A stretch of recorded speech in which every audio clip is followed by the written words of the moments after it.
Mga tropa, ngayong araw ay napadayo tayo dito sa Dubai. Medyo malayo ang home service natin.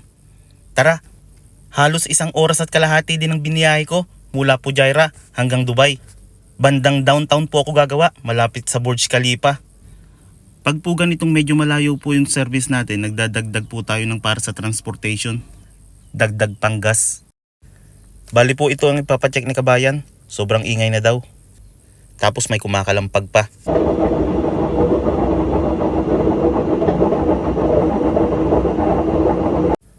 Kasama na nga po pala ang deep cleaning pag magpapapalit po ng bearing at spider.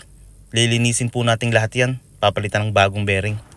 Aalisin po natin ang mga lumang grasa at lalagyan natin ng bago. Tapos po lalagyan natin ng quality na Japan bearing para po matagal magamit. Hindi siya basta-basta masisira ulit. Tatagal na po ulit ito ng minimum na 2 years. Matagal na ulit po itong magagamit. Lalagyan din po natin yan ng bagong rubber seal para po hindi pasukin ng tubig ang bearing at hindi masira agad. Mabilis ang assemble na po tayo at medyo gabi na. 4 na oras na ako dito. At ito po, test drive na tayo. Check na natin.